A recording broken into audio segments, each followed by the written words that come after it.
bèn on đó mà cá đóว่ามีมัวต่อยมือบัวตายนายใช้บุตรจะละปลายเต้าจุนไม้เนาะทศจิซีโนเยี่ยมกันน้อมมุ่งไฟกันน้อมแสงไฟกันน้อมจิวปังแต่ว่าอีดอมตายเต้าจุนนะทุ่มบุตรจิซีโน we want to welcome first time visitor today โอ้หลายจริงโอ้ว่าแต่ไม่อีเต้าว่าต่อบัวใต้ชาวบุตรจะละปลายý gì màว่าเป็ดเซ็งเบื่อโอ้ไหนจริงเบื่อตาใหญ่เบื่อว่าเฟยเนี่ยซิสเตอร์โอ้มาการชีวิตแอมมาให้ต้อยไฟ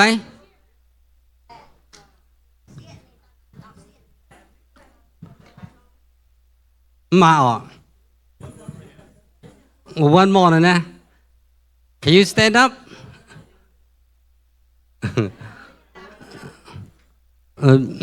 เป็นหิวเจียตัวอยู่ดูว่าบัว welcome ตอนดูว่าจันไทยบัวเนี่ยจันไทยมีเดินเตะตาเจ้าน้ำยังไม่อ๋อจันไทยยังไม่บัว welcome ดูว่าโอ้ว่าดูว่าเดินตาดูว่าเตี้ยจินจีนอยู่เต็มป่ะดูว่าตาจะลบไปนะ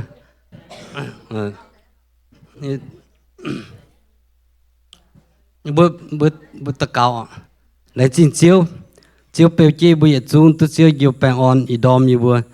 chọn có yêu có mùa tu duyên thảo chiếu xin tiền tài ý bảo phụ sự chiếu tôi chiếu chạy bữa tông yếm nhà bèo chi bữa bèn on nhé mà tem như mùa tỏi nó bữa giờ chúng mà bèn yếm béo mà mình hà đào giờ chạy nó bữa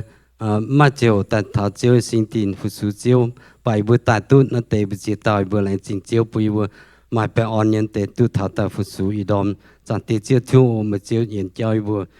cho họ nhưng mà chiếu dùm hiền ý trả năm chơi bục khỏi nó năm chơi hồ to chia để ý xuyên bùa amen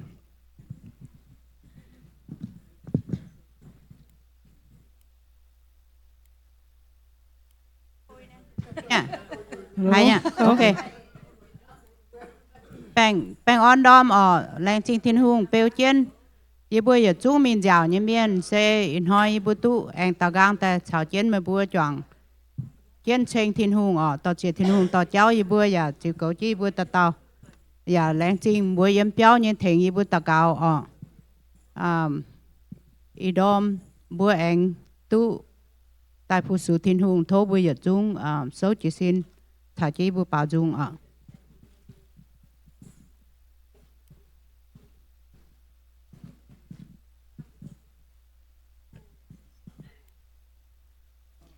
in hoi tông chiến bèn on hoi ở bây giờ chúng làm rồi bèn on nha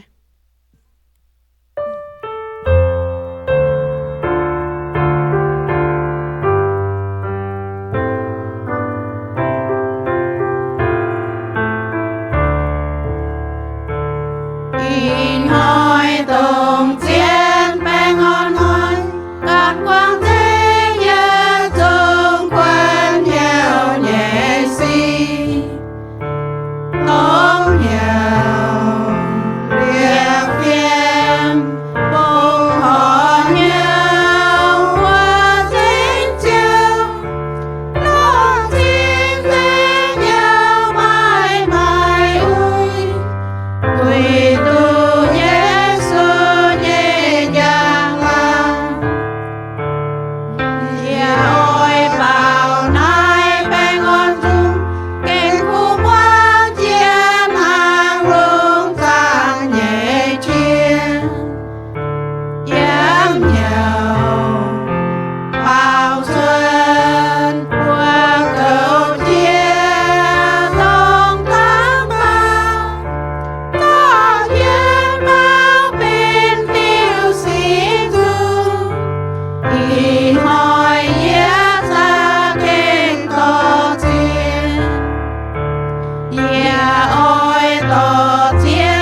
lùng đom chia tai mảng bản hoài xuất tông bông chiếu bia cháu công ạ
Thìn tòng nhé chẳng tía chiên khờ liền ye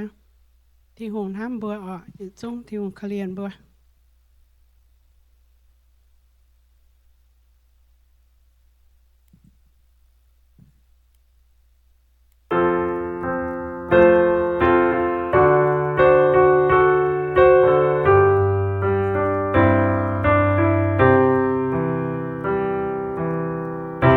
Hãy subscribe cho kênh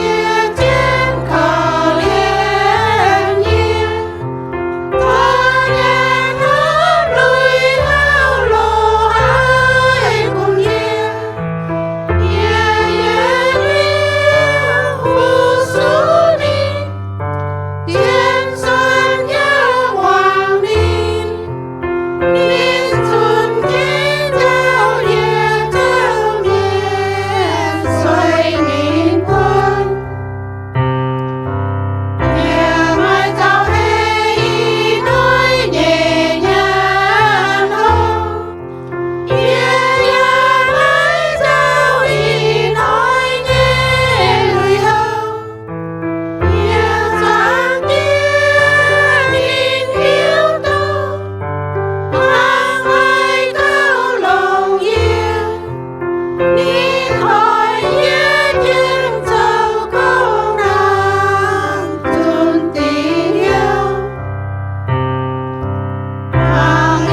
kể bữa giờ chung rồi tự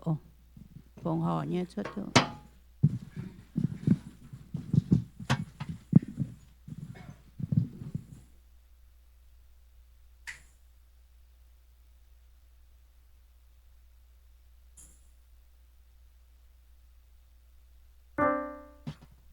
Alo, bạn ổn không? Anh tin tin nào, bữa tôi cấp tuân ta thành chiếu li tận thọ đam buồn đam tin là bữa cấp xin cấp nhớ phụng họ, tại vì tôi đâu có ô tô bữa ta giàu tém bé nhau ô tô bữa chụp bữa tém bé nhau ô tô bữa ta giàu như vậy, lại tin bữa.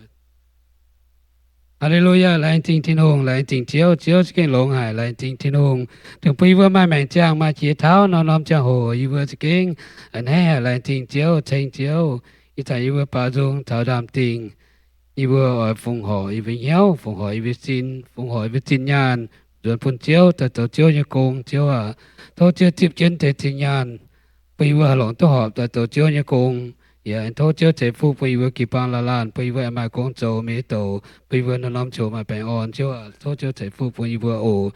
y vừa lại tin tại vừa phụng họ tên Giêsu Kitô như vừa amen.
Ye chênh ye nhẹ diệu chiếu tông diệu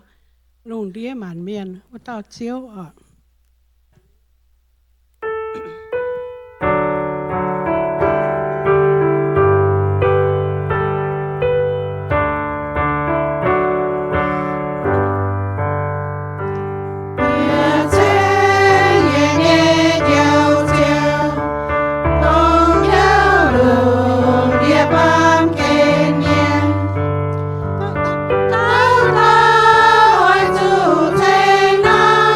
Hãy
Tranh chiếu Giêsu trái hải nhẹ bùa Thìn trai quỷ dịa bái nín Bùa giả phiền háng nhé bùa giả quỷ dịa bái nín ọ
Đừng thô bây giờ chúng em số chỉ xin thả chỉ vừa bảo cái hà lai với tiêu ạ. Matthew Ý con gì nhỉ? An hế hải Can chiếu Giêsu mình Hỏi hỏi yang can chiến chiếu mình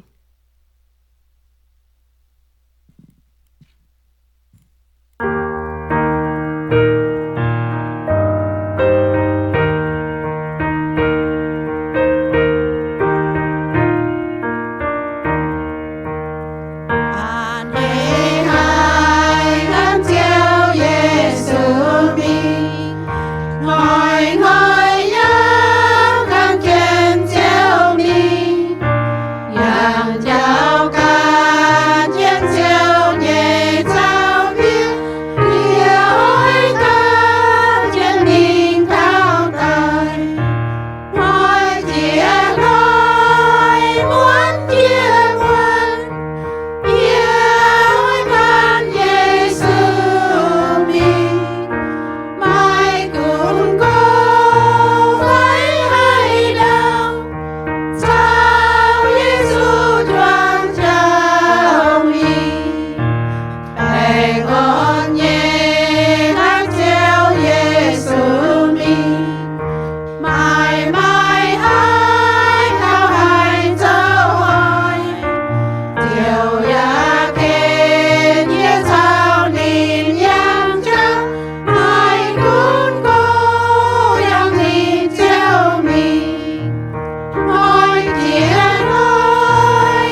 chung chào chế số yên ai mình bữa bụng bữa chiaว่าฝนเนี่ยเชียฝ่ายมิงเดี๋ยวบทถึงที่จิบฟินแซงแต่ส่วนคู่เฟียนปงประมาณ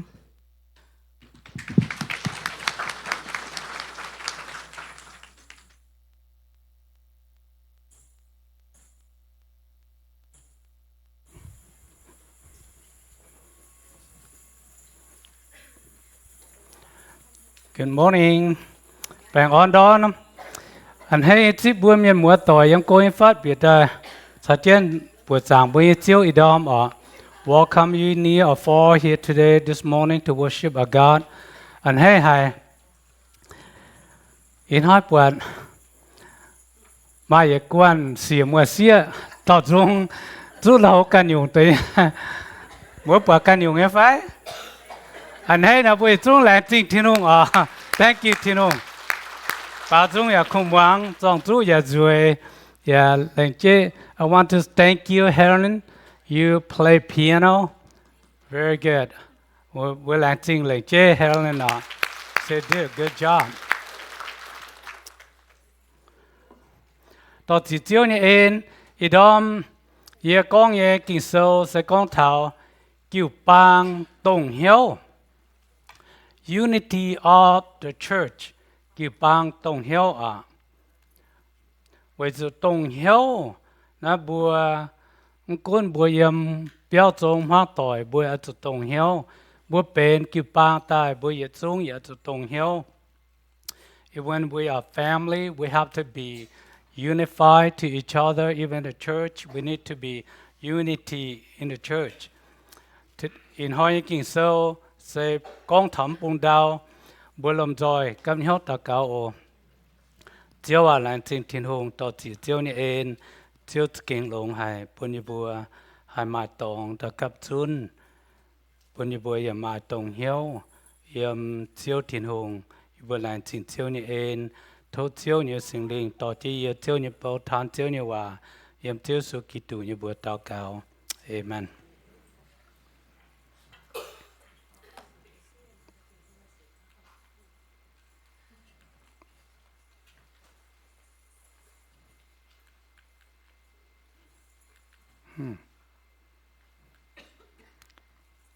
Working, huh?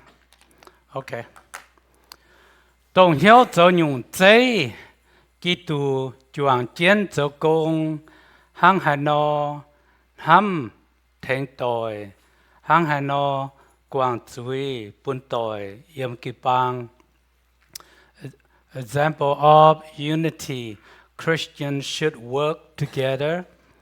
how to love and support each other's, and how to forgive each other in a church. Bùa nó sẽ bên in hoi rút rút như hòa sẽ mình thắm bông đau. Bùn bùa tôi biển hiếu thảo bùa có main pork main team như hòa sẽ tổng này. This is a part of our Christians, the main theme today, that we focus on unity of the church.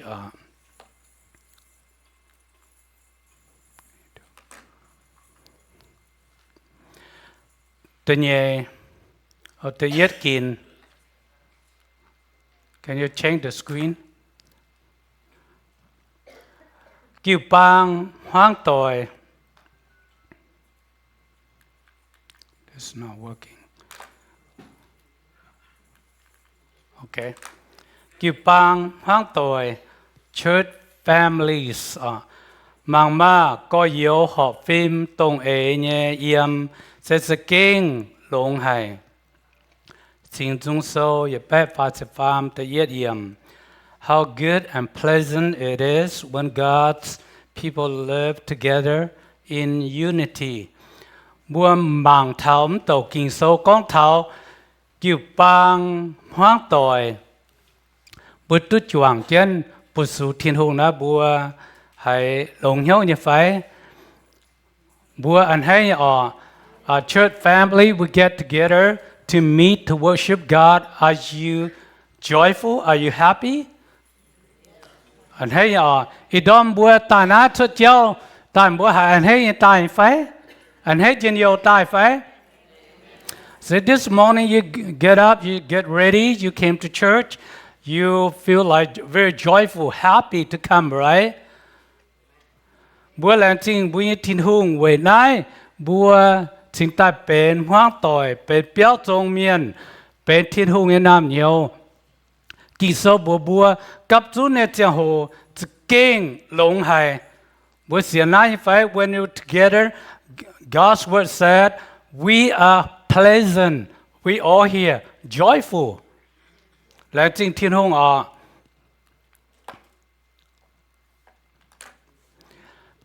Tuy nhiên, sinh linh buôn họp phim tổng ấy Unity of the Spirit. Ôi chủ lồng hiếu lan, chào lan, bèn ôn nhé yếm, với bèo chiến sinh linh, chạy buôn họp phim tổng ấy nhé hiếu. Make every effort to keep the unity of the Spirit through this bond of peace. Chun pa na buông hay cấp tỏi buông hay cấp chun bà sinh linh như ấy thiên hùng như ấy buông sinh linh tỏ chế bùa hay tại cấp chun con mày yếm tông phải pa phải nam buông phải thiên hùng như ấy ỏi tỏ chế bùa tài ý đom thải cấp chun như này mà bèn on it sinh thiên hùng. No matter what you live this morning, you come from the north, south, east, or west. You're here to worship God. God's Spirit draw you here this morning. Okay. Bùa hát chẳng bùa yếm chiếu dầm hiền, bùa mà dễ yêu mà on lò sẽ với sự thiên hùng. Chào bùa yếm, bùa xiên này như phải. When we have peace and joys, we believe that God live among us, right? Amen, if I? Amen. The farm kin lan, fin hang, yem kitu. Everyone is equal in Christ. Phai bua kong, we are one in Christ. Bua pe ni nhung, yem kitu hang. Galatia so the farm, zang yi jia pe yem. Vậy nãy yêu thái miền phải chán mất căn nhung cho nó nhẹ phải mất cho nó nhẹ chẳng phải xía ya mất căn nhung mà bùa chào Kitô Giêsu choàng mang ya chung chiều bên ya nhung hăng says there is no longer Jew or Greek, slave or free, male and female, for all of you are one in Christ Jesus. Kinh sâu mình ấy bùa chế yêu thái miền yếm chế chán chế hay nhung yếm chế trở nâu miền bùa dịch chung bên dịch nhung ha yếm thiên hùng yếm dầm hiền. So no matter Jew or Greek or Gentile, we all in Christ. You believe that? Amen. If I in how you con thảo bùa yết chung bùa mai chỉ phím miên chỉ nhẹ phím miên yếm lì bài tông yết cha mang thảo bùa lì bài tông này mà chỉ phím miên mà cáo chỉ nhẹ phím bà bùa mà chỉ phím yên này. The Bible clearly said that no matter what clans you're in, Armenian culture that we stayed in 12 clans, right? But we here today, I asked me, we can figure out that we have only 10 clans in here. Kun bùa hát phím miền, phím lấy phím xéo, phím giang, phím biên, tảng phải nhung. Bùa bên yên nhung, yếm thiên hùng hăng. Amen. Phải. No matter what you say, chào or young or bung, whatever it is, we only one clans in Christ. You believe that? Bùa yết chung thì nhẹ phím miền, bùa cặp chung yên hỏi bùa bên yết phím hăng yếm Giêsu Kitô. Hăng nó bùa ta có bùa bên yết béo miền, bữa xiên ít số miền bữa chủ tông hiếu thấy ha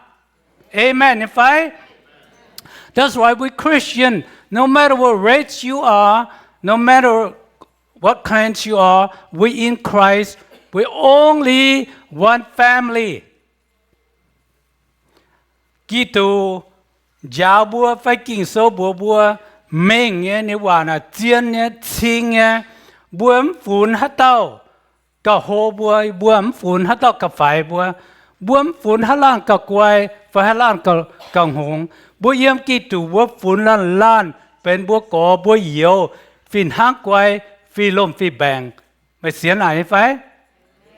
We are equal in Christ no matter what colors you are, how smart, how low you are, you know, no matter what. We are in Christ, we only one family.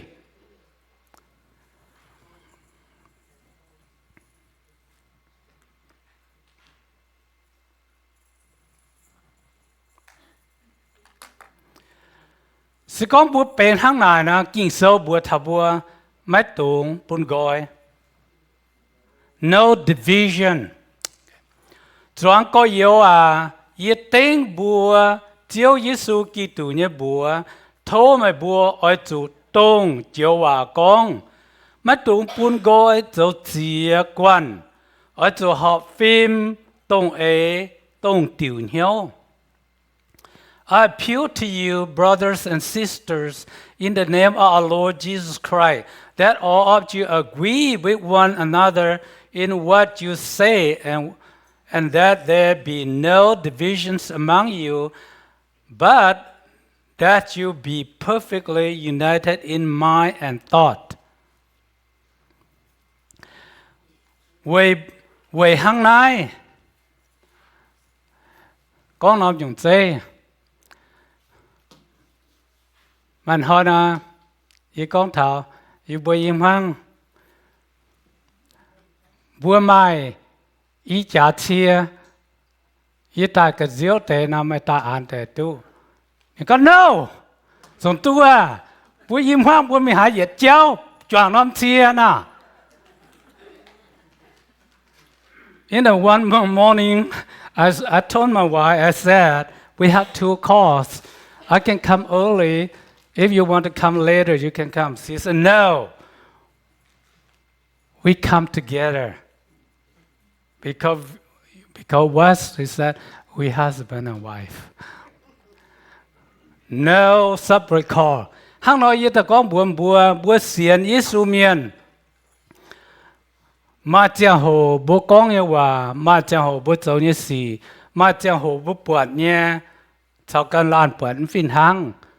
Bà Hà Lan miền con ta lồng tu chủ bùa chủ chào chén lồng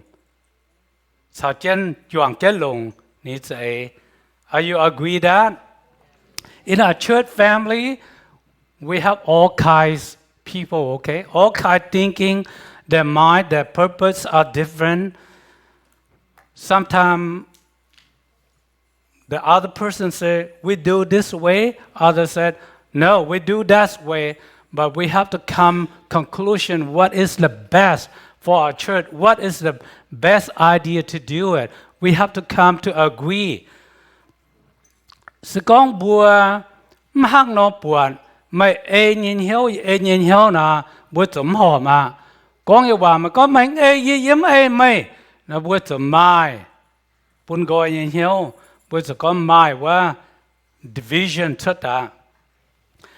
Hắc nó kinh sâu ta bùa mình nghe chiên nghe bùa xiên Giêsu Kitô miền bùa tung bùn gọi hiếu bùn gọi dễ mấy chỗ mấy nghe ý chỗ nghe nắm dễ bùa chủ chuang kiến hiếu chuang kiến chế thiên hùng như cua bùa xiên này như phải amen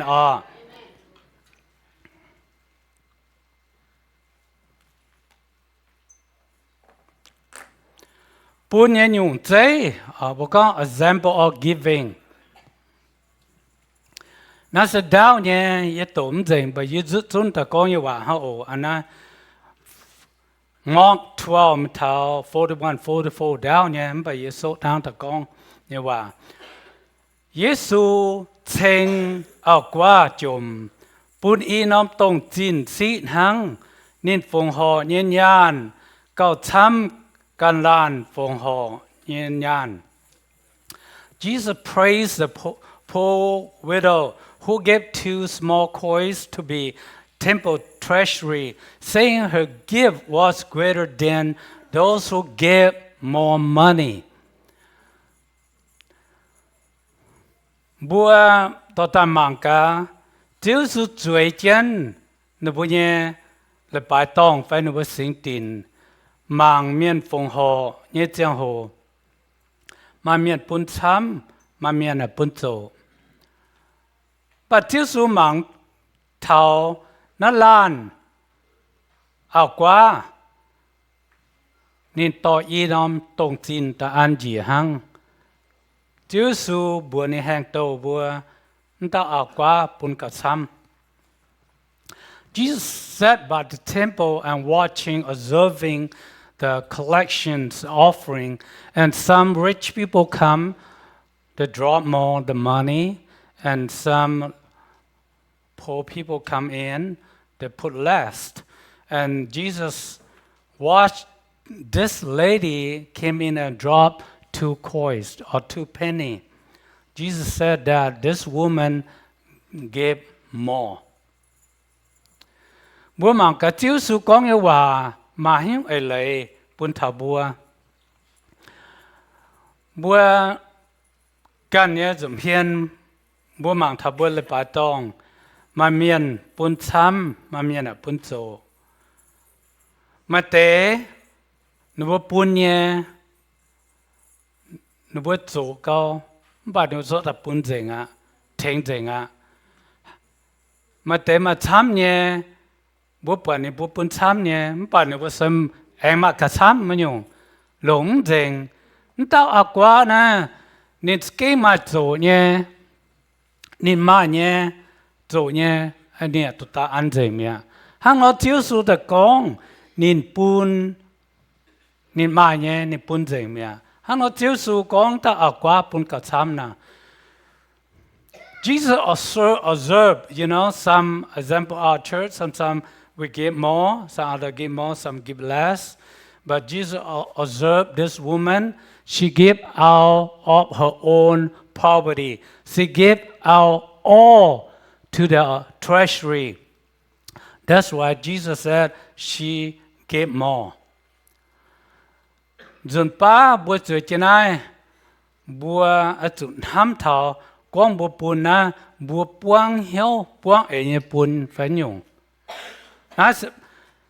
Dùn ba bùa bún tế, bà bùa hay sẽ say coffee nhé, chiếu số con bùa bún dầu hay. Sự con bùa bún là bùa bún buông hiếu, buông ấy như bún, cuốn dầu bà, chiếu số con là kinh chăm hay nè. You understand? The illustrations Jesus giving that illustrate to us that if you give out whatever it is you give out, you have to give wholeheartedly to God. Not giving, but you kind of mean selfish or jealousy. You don't want to give out so that in your heart that Jesus, that person, give less. But if you give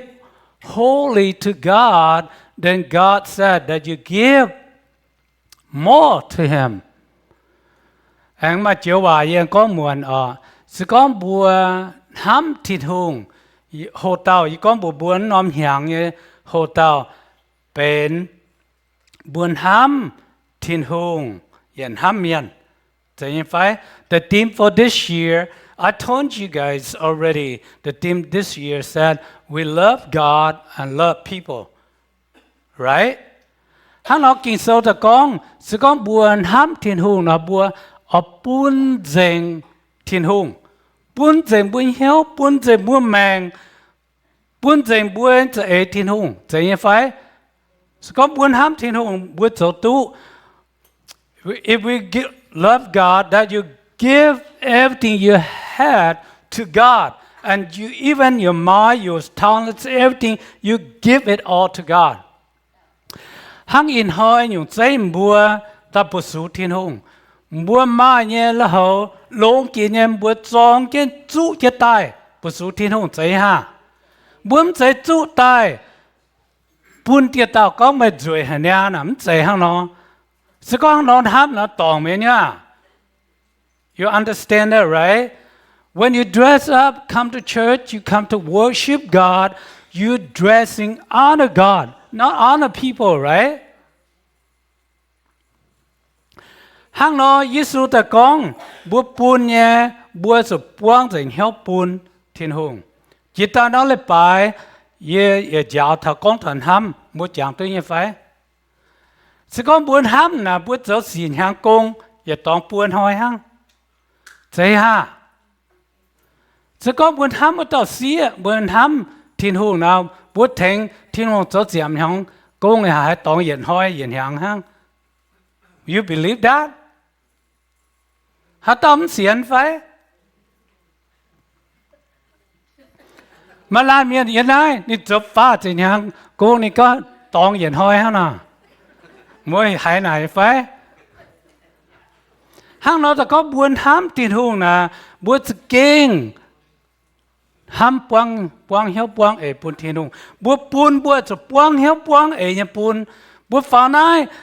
ก้องว่าไฟจุนโตบัวเก่งลงจะเหี่ยวปวงจุนป่าจุงอย่าตรงนายปวงจะเหี่ยวเชงทิ้งหงบัวก้องเบนจุงอย่าเบนกิ่งโซอย่าอีบัวจุนป้าจุมฮิตุจุฮานอเบนฮานอกองถ้าหอบทิ้งหงเหี่ยว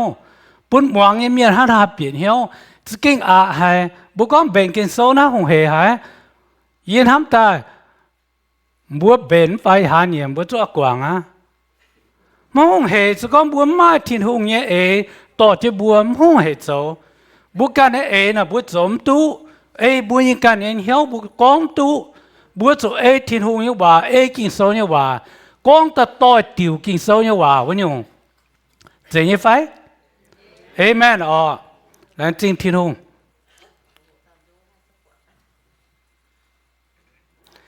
บัวมังกับบัวตงเหี่ยวยี่เจ้าบัวก้องบัวไม้และปลายตองบัวตุตาบัวไม้น้ำแพเดียวบัวตุตาจะยังไง agree น่าจะทิ้งหงยี่ฟูบัวก้องไม้น้ำแพเดียวนะฮัตต้าอย่าล้มระบัวสุดจะถึงน่าจะบัวปวงเหี่ยวปวงยี่ถึงปวงเหี่ยวปวงยี่ปูนบัวบัวสินตาตู้น้ำแพเดียวบัวเปิดใจยังไงrồi nhé anh hết nhé ok bữa mang cái bữa đuổi trên yếu rồi trên nhẫn mai tao con lấy hàng làm cú mai tao con lấy hàng giờ chỗ như miên bên bún như miên nè nhà như miên nè cú chỗ như miên nè hay chỗ công như miên nè chiên bữa mà cả chỗ con miến mà hai bữa con khâu hả nè nè mà hai con mà vậy tao con khâu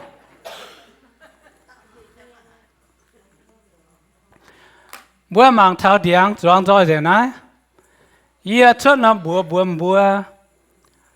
cái nó lại bài bữa em hiểu rồi yếm bữa hà lan hà nom lại bài tông choang rồi biểu rồi bà buồn nó là bài lên kế là bài tông mà cho biểu gà hình bên Eden Huỳnh amen phải in our church no other church we have fruit tree in our church you will see okay live long you will see our church will be turned into Eden or Garden of Eden โลกฮอดที่นุ่งใจลงใจดาวใจอาดัมอาควาว่าอย่างว่าอาดัมอีเดนหงว่ามาเจียนอยู่เปียวตุยันบ้านจงยันตองโอเหมือนตัวตาจางตองว่าจงเปียวซะ right I don't think you plant a poison tree right ติ้วเปียวตุยันตู้ยี่เสียนก้องกาหิงกิ่งโซก้องยำเทียนตอง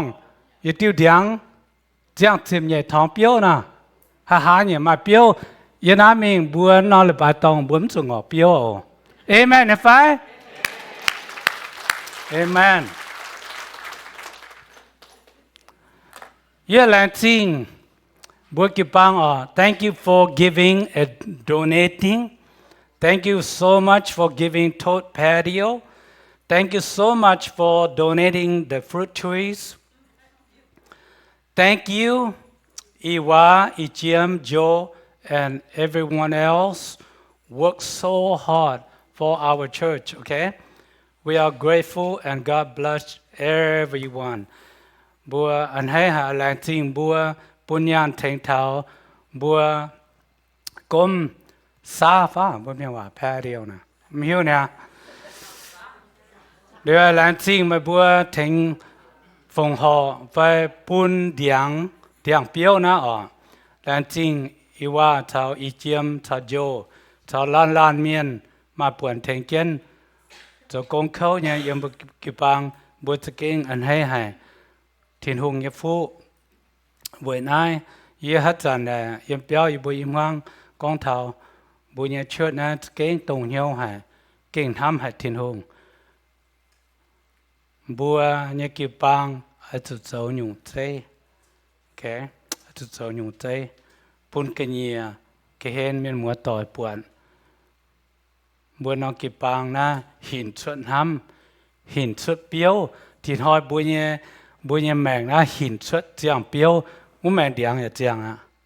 ok vậy ha all agree amen all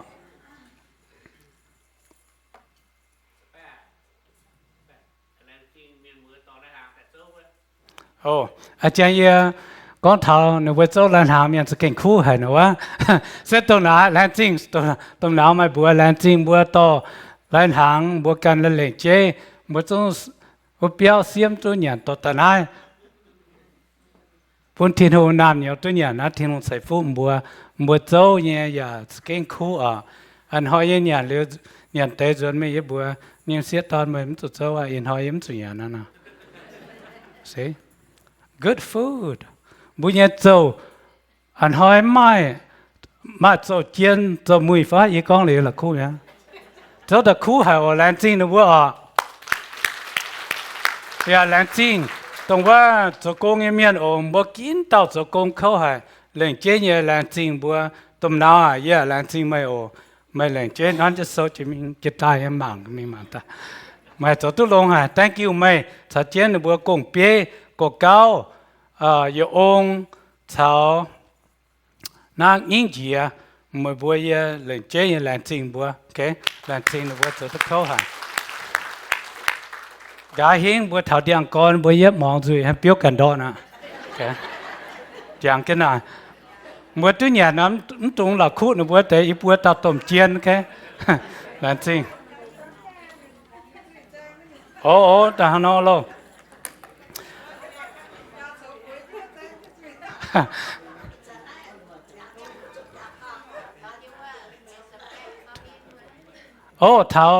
thảo sập bé thảo sập bé tại thành cái bên đâu Doang Piao dấu tiền dùng công bởi sập bé hả oh what dear ni lên chế lên chỉ sập bé mà thank you vậy con này số mình cao nè bún đót sập bé ni con cũng khu cổ nè cổ ta mong đông nè vâng bài yếm đông thông là ok là chính thiên ông em rồi hai bữa mà đông hai nhung đông hiểu yếm kịp bang what does unity church mean ok kỹ tu miên xiên phim hăng kỹ tu miên xiên phim phìn hăng ya bùa giang phìn hăng kỹ tu miên chuang nhung xiên phim chao mẫu tề Christians believe in the same things and worship in the same way. Christians are united in their faith and purpose. Okay. Next slide. The farm kỹ tu miên về thiên hùng nhé khu phiền cấp chiến tội kỹ tu miên xiên Giêsu kỹ tu dấu diệu chiếu tâm bún sẽ dấu bùa giang và hình hâm về thiên hùng Christians are bound to each other and to love by the gospel. Christians believe in Christ Jesus as the Lord and Savior. Giving is an act of worship that shows love for God. Okay. Làng Trinh Thiên Hùng Ên ở Bùa Lông Rồi Cầm Nhau Đào Cao ạ. Chiều à làng Trinh Thiên Hùng Ên chiều sẽ kinh lông hài bùa đi bùa kiêu mai kiêu bang mai miền mùa tội xuống bên nhiệt béo miền hai mai tông hiếu tông ế họp phim nhìn hiếu choàng kiến bùa giảng chiều Thiên Hùng mai công choàng kiến dấu mai nhàn mai hốp cấp xuống choàng kiến nhàn yếm chiếu dầm hiền bên nhiệt béo miền bên nắm hạnh nhiệt kiêu bang miền mùa tội làng Trinh chiếu Thiên Hùng chiếu à thâu chiếu chạy phụ bùn như bùa kiêu bang là làn miền hăm Thiên Hùng yên hăm miền hăm mùa làn hăm làn yếm chiếu dầm hiền tông tiểu hiếu yếm chiếu ổ làng Trinh Thiên Hùng thâu chiếu chạy phụ bùn như bùa chung yếm chiếu su như ên yên nát tạ cầu yếm chiếu su như bùa Amen Amen làng Trinh Thiên Hùng